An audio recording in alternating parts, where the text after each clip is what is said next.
As night crept over the forest floor, something stirred beneath the ferns.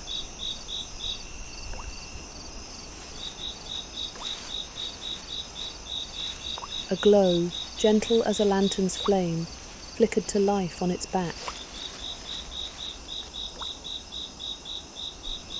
With quiet purpose, it walked a path only it knew, lighting the way for no one but itself.